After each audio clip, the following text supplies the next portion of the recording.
Desde el 31 al 3031, cuando te sacás la cosa no hablas que lo uses. Ahí va, bien. Acción. ¿Estamos? Sí. Listo. 1, 2, 3. ¿Qué tal? ¿Cómo les va? Buenas tardes, buenos días, buenas noches, según el momento del día que estén viendo este video. Nuevo episodio, llegamos al 2 de lo que se dice entre horas. Y hoy, ¿qué es la literatura y para qué sirve? Aquí a mi lado, profesor, rockstar, escritor y mi amigo Juan Ignacio Escobar Rodríguez. Este poquito. Vamos, mi amigo, bien. Demasiadas cosas para agregar, ¿no? Pero acá lo tenemos al ladito. Germán Pereira, trabajador, amigo, leal, Yo tengo... gran estudiante, crack total y aparte, gran relator radial, ¿no?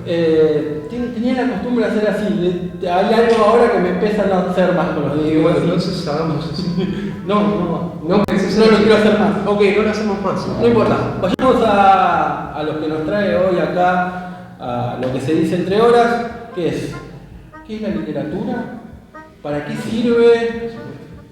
Qué difícil que es definirla, ¿no? Intentamos hacerla definir por mucha gente profesional que trabaja de esto y la respuesta fue más o menos parecida para todos, ¿no? Sí, la respuesta fue más o menos parecida para todos, pero, como a mí me gusta buscar así muchas tonteras por internet, dije, a ver, ¿qué es lo que me dice Mr. Google? Porque somos...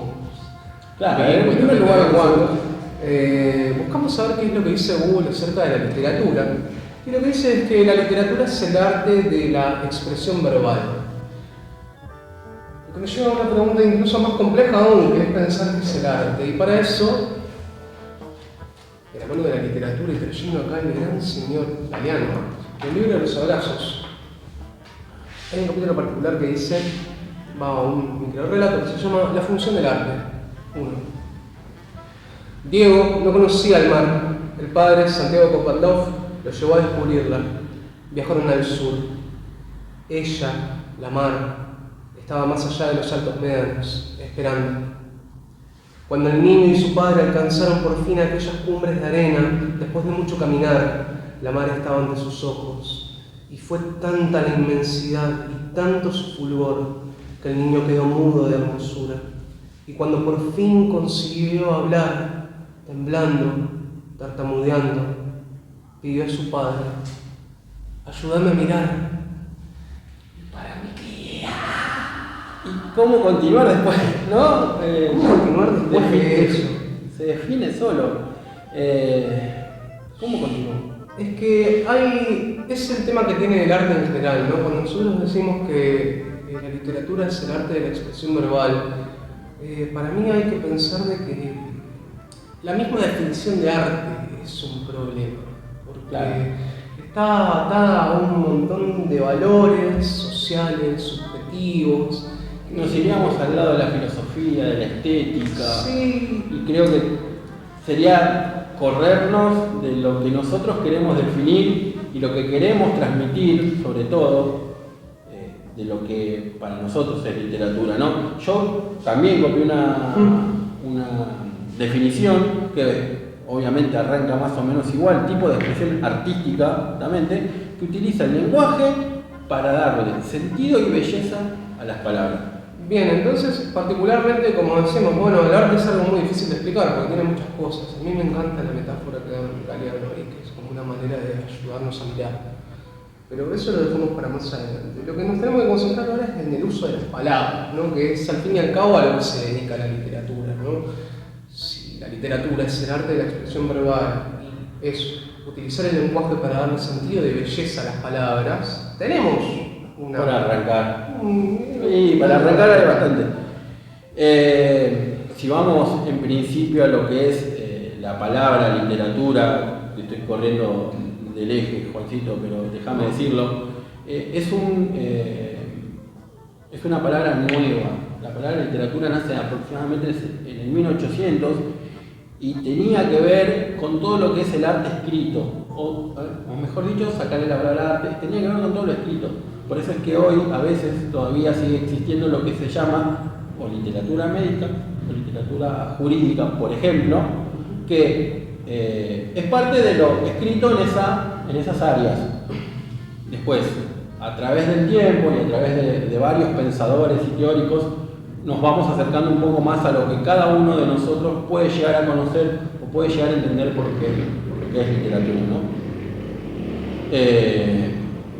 ¿no? Bueno, no sé si irnos o para el lado de la historia o para el lado de las definiciones. Eso. Sí, yo creo que en realidad lo que habría que pensar un poco ahí es, bueno, todos los que en algún momento de su vida hicieron algún tipo de arte saben que existen, no sé, teorías sobre teatro, teorías sobre danza, teorías sobre el arte visual, teorías sobre la música, ¿no? Y así como todas estas ramas del arte tienen un tipo de teoría o un tipo de explicación para querer, o sea, de manera posterior explicar qué es lo que pasa, por qué nos hace sentir de esa manera eso que hacemos tan humanamente, existe dentro del campo de la literatura algo que se llama teoría literaria, que de lo que se encarga es de intentar explicar ese fenómeno, ¿no? Y explicarlo de por qué funciona así, ¿no? Básicamente. ¿Por qué de repente hay palabras que nos hacen vibrar? ¿O por qué de repente hay algo que nos rompe resuena la percepción,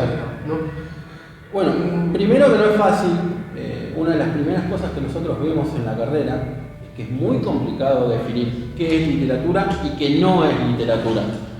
Y para eso nos vamos adentrando en distintas teorías, ¿no? Una de las primeras que llegamos a conocer es el lado de los formalistas rusos, en donde se le da principal hincapié, corregime Juan, a lo que es pura y exclusivamente la palabra. Sí, ¿no? efectivamente. La ¿no? forma, cómo se dice lo que estamos queriendo decir. Sí, que incluso capaz que para mí hay algo muy interesante ahí que, bueno, creo que nos quedó mucho la palabra Sí. como la singularización. Claro. Palabra eje en lo que es nuestra carrera. Teoría literaria 1. Y a lo largo, sí. ¿No? El lenguaje poético, el lenguaje prosaico y esa diferenciación y esa singularización que vos mencionaste llega para empezar a Sí. decir, bueno, ¿qué es esto que aparece acá? Y para mí siempre fue como muy, es como encontrarle la vuelta, digamos, a qué es lo que está singularizado, ¿no? Porque los formalistas rusos intentan explicar el hecho literario a partir de una utilización específica del lenguaje. Y lo que dicen es que hay en la literatura algo que se llama una especie de detención de la percepción, un detenimiento de la percepción. ¿Sí? Un retardo de la percepción, gracias. Ahí está la palabra. Ese retardo de la percepción significa que cuando uno está usando el lenguaje es como el agua para un pez, ¿sí? Nosotros seríamos los peces y el lenguaje es el agua. Nosotros fluimos a través del lenguaje, no nos damos cuenta de lo que usamos, porque es nuestra manera de comunicarnos y estar con los demás. Ahora bien, ¿qué pasa con la literatura? ¿Qué pasa cuando uno agarra un libro de Galeano y de repente un niño le pide a su padre que lo ayude a mirar? Bueno, ahí pasa justamente el retardo de la percepción.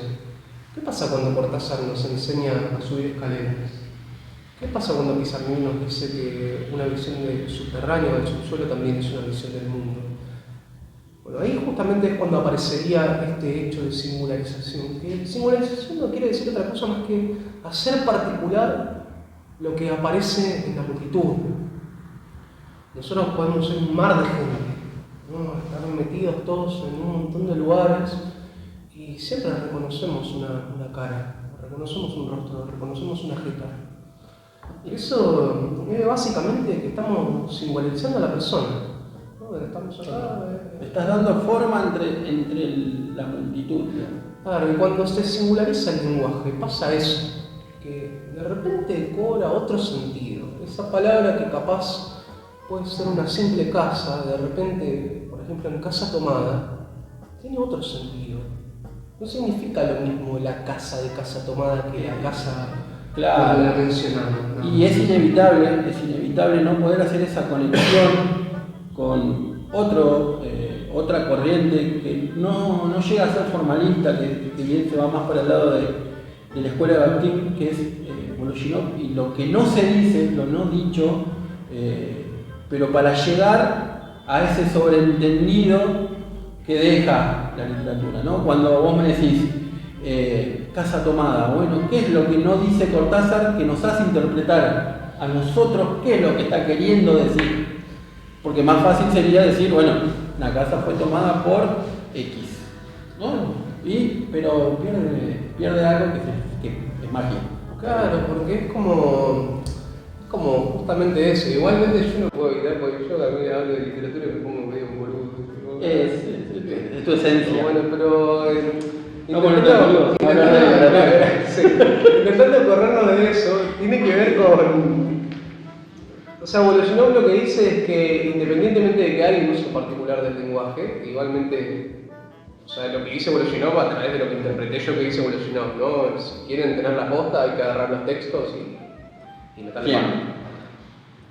Pero lo que yo interpreto que dice Vologinov es que aparte de esa carga de la utilización particular del lenguaje, lo que hay es ideología. Todo el tiempo.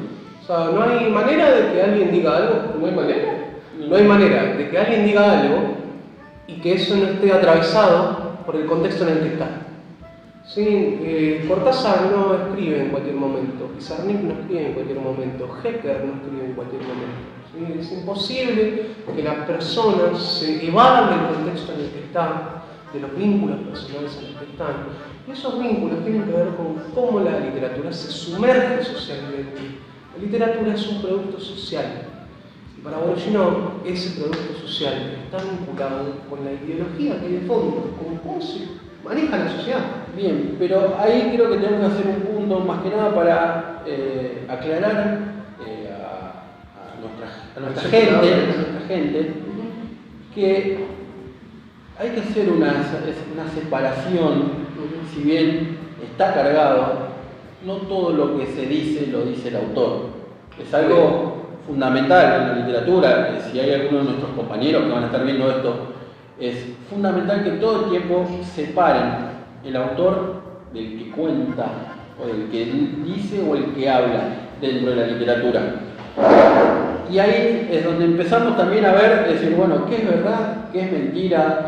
¿Cuánto de lo que se dice, si bien viene con esa carga ideológica que vos marcás, porque hay un montón de ejemplos en la literatura, bueno, ¿cuánto de todo eso repercute después en el mensaje?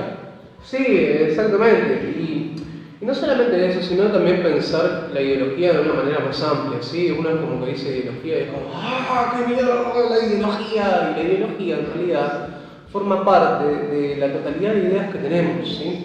Cada vez que alguien habla de ideología, en realidad lo que está hablando es del conjunto de ideas que nos mueven.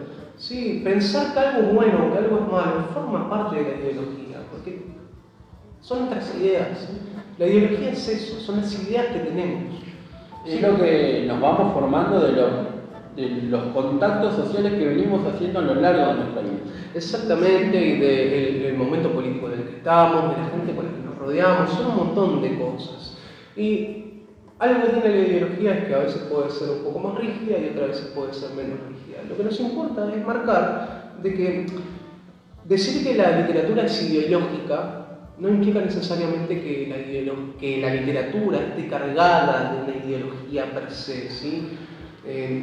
Sí viene cargada de, como dice, y trayendo a nuestro terreno, como dice Bastín, viene cargado de la palabra ajena. Exacto.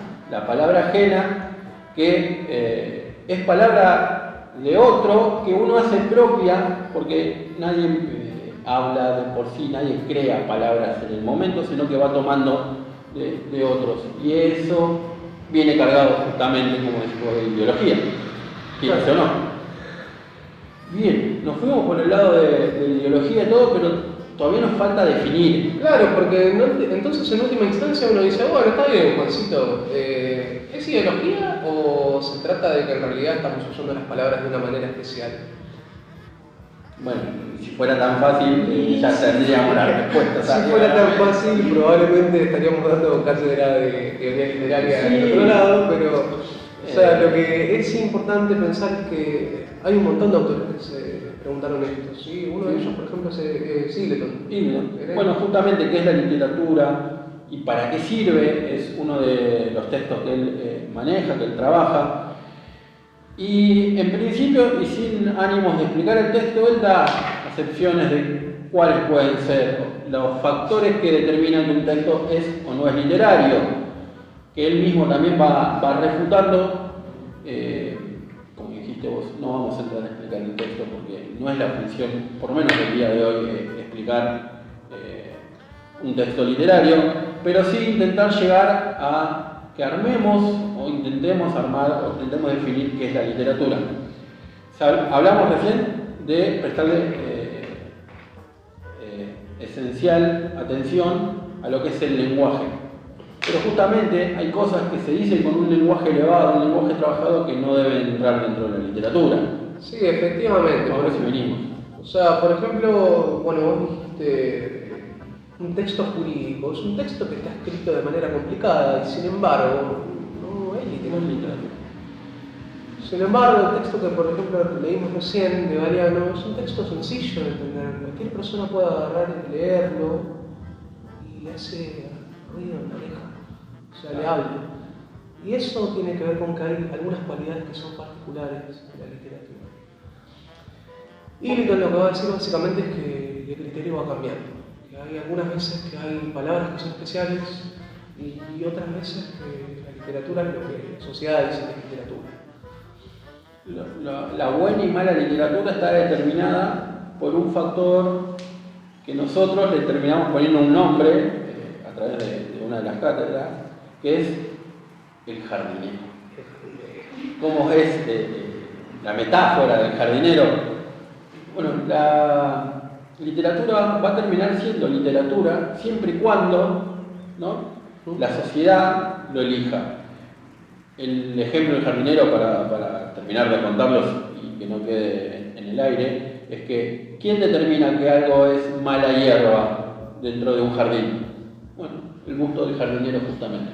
Bueno, con la literatura pasaría algo similar, según Ingleton y según Keller también en algún momento. Ahora, si los teóricos literarios no pueden llegar a esa respuesta, para mí, y ahora sí particularmente, yo sé que es como que vine así como muy introspectivo con esto, pero para mí a los que hay que preguntarles es a los que hacen literatura o a los que les gusta la literatura. Y yo traje una serie de escritores que hablaban... Nenes de pecho, puede ser. Sí, unos nenes de pecho que hablaban sobre la literatura, ¿no? Y para mí es eso lo que tiene que ver con la literatura, de cómo nos atraviesa nuestra vida. Es imposible, y eso para mí es muy importante. O sea, cuando alguien está en la literatura, es imposible salir. O sea, no podés pensar el mundo de una manera distinta. A ver, vamos. Sí, Vamos a contarme qué trajiste porque ya me está, de acá veo los nombres. Por ejemplo, Hecker, Liliana Hecker, hay un libro que es excelente que se llama La trastienda de la escritura. Y ella lo que dice es que la literatura tiene que ver con la artesanía de las palabras. Artesanía. La artesanía de las palabras, dice. Y es como esta selección particular que ella tiene. Ella dice que el que escribe literatura no es que tiene un talento natural, sino que tiene un oficio. Está constantemente ahí trabajando, viendo qué es lo que le dicen las palabras, cuáles son las que resuenan más, cómo cierro el párrafo, dónde va el punto. Es un oficio más, es un oficio artesanal. Y esta selección tiene que ver con un constante ejercicio de la escritura. Entonces, para Liliana Hecker va a tener que ver la literatura con todo esto, con lo que hay alguien que se está esforzando por transmitir algo a través de las palabras. Sin embargo, por ejemplo, para Borges, la literatura funcionaba como un refugio. Hay algo ahí, ¿no? Medio como que Borges tiene como esta figura del laberinto. Todo el tiempo. Le encanta Nietzsche y interpretación. Y, bueno, tiene algo, esta cuestión de los dos Borges. Está el Borges que escribe y está él. Y el Borges que escribe es una persona que vive mucho, y el Borges que no escribe es un tipo que se siente triste por no haber mostrado a los demás que era feliz. Entonces, es un refugio para la literatura. Y sin embargo, por ejemplo, Cortázar, que es otro crack, dice que la literatura es una pregunta abierta, es una inquietud, es una manera de abrir a sensibilidades nuevas. que lo demuestra, ¿no? Claro, o sea, ¿cómo se van viendo, Juan nombró a Hecker, a Borges y a Cortázar, cómo se va viendo el pensamiento de cada uno en los escritos de cada uno? Sí, y la última, ¿no? Que es como que son todos cracks ya. Pizarnik dice en uno de sus diarios que ella vive literatura. Entonces hay otra cosa, una profundidad distinta, ¿no? No creo que ninguno de todos los que nombramos no haya o no esté viviendo literatura, por suerte Hecker todavía sigue viva, pero hay algo ahí de lo que no nos podemos separar. Lo que me lleva a pensar en lo que yo me quedé craneando, ¿no? Porque yo decía, ¿cómo puede ser que esté tanto tiempo pensando en esto, ¿no? Y que a una pregunta tan sencilla uno no pueda responder, digamos, ¿no? Es que no sé si tiene respuesta por el alto nivel de subjetividad que tiene la materia. Y es por eso que, como vinculándolo con el capítulo pasado, ¿no? Yo traje mi respuesta. A ver, yo le dije, ¿sabes qué voy a escribir? Porque o sea, yo para mí la literatura es el acceso a lo imposible. Y es un modo de traducir el mundo en el que estamos. Es una metáfora, pero para mí particularmente es la mejor. Cuando lees literatura o cuando te pones a escribir, de repente estás conectado con un mundo que está lejos.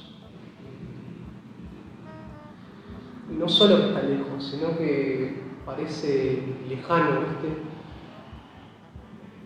Pero agarrás el libro o te sentás a escribir y de repente está todo cerca, ¿viste? Es como que... Esa ventana al mundo que mencionábamos en el capítulo pasado, ¿no? Ese conocer culturas, conocer sociedades, conocer cosas que de otra manera no llegarías. Y ir conociendo no solamente eso, sino, como tomando un ejemplo que hiciste vos, ir conociéndose a uno mismo a través de que va interpretando lo que va leyendo. Y eso creo que es el ejercicio que deberían hacer cada uno de ustedes que está hoy viendo este video, intentando, quizás entrando a buscar una respuesta, y quizás lo que hicimos fue dejarlos pensando un poco más. Sí, es que para mí tiene que ver con eso. La literatura no coincido con Cortázar, no tiene ningún tipo de respuesta. En realidad es la pregunta para ver qué carajo tenés adentro. O sea, para mí es eso. Si no, es imposible.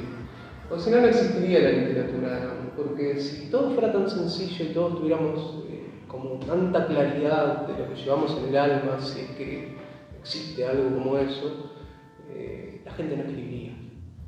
O sea, no pintaría, no haría música, no existiría el arte directamente. Entonces, para mí tiene que ver con eso. Como que la literatura es lo que te afloja la ligadura.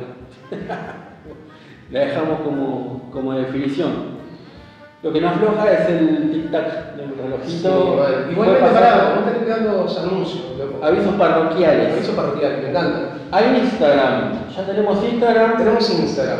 Nuestros productores estuvieron moviéndose en la semana de una manera. Tenemos regalos. Germán Venegas, Marlina Retamoso Cobal, los tenemos que mencionar, están trabajando para y con nosotros para hacer crecer esto. Tenemos el primer regalo, que ya van a saber cuánto, librazo. ¿Cómo leer literatura? De Terry Eagleton. Justamente lo estábamos mencionando y lo trajimos. Especial agradecimiento al profe Marcelo Peralta, que nos donó el libro, pero con la exclusiva premisa de que lo sorteemos entre los que ven el video, los que nos empiezan a seguir en el Instagram, ¿no? Lo que se dice punto, entre horas, lo dije bien, pues soy medio... no me llevo bien con la lilla. Lo que se dice punto, entre horas, nos pueden empezar a seguir y obviamente, como dicen la mayoría... Perfecto. sorteo. Instrucciones para subir una Así que escalera. si no nos Instrucciones siguen- para ganar un libro. Así que si no nos siguen, Se van a enterar luego. no ganan nada. Bien, otra cosa, como todo youtuber hay que decir, toquen la, ¿dónde está la campanita? De este lado, de este lado. Abrazo psicológica. Toquen la campanita. Toca la campanita, que suscribirse a mi canal y claro que sí, no somos tan así. Todo eso. Y la idea, no, básicamente la idea del Instagram es que no me quiero olvidar, es que podamos tener ese ida y vuelta con ustedes y que empiecen a pedirnos cosas, que lo que nosotros queremos es que nos digan de qué quieren que hablemos. Bien, eso es muy importante. Sí, otra cosa que estábamos hablando con él, como para ir cerrando, la idea sería que esto sea como que vaya en ciclos, ¿sí? O sea, 15, 20 episodios, iremos viendo, tratando distintos temas, ¿sí?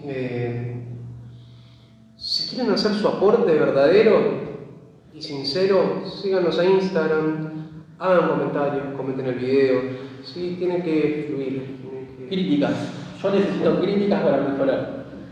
Críticas para mejorar. A mí me sirve eso. Bien, bien. Son perfectos. Bien. Bien, creo que Llegamos al final entonces. no nada más que eso. Respondimos que literatura no, ni pedo. Cualquiera. Creo que lo que mejor pudimos haber hecho es dejarlos pensando a ellos, que están del otro lado, que ellos saquen su propia conclusión de lo que es literatura. Bien, porque al fin y al cabo se trata un poco de eso, ¿no? De leer mucho, o lo que se pueda, y ver a dónde está la sensibilidad, ¿no? De eso se trata. Eso es de lo. Llegó el final de este segundo capítulo, hago los honores a mi lado, Juan Ignacio Escobar Rodríguez, mi amigo, y No te voy a dejar que me digas cosas, esas cosas me ponen nervioso. Y a mi lado, acá, Germán Pereira, amiguero. bueno, hasta acá llegamos Hasta entonces. acá llegamos. Bueno, ya se despidieron 5 veces, basta. Adiós. Se besaba.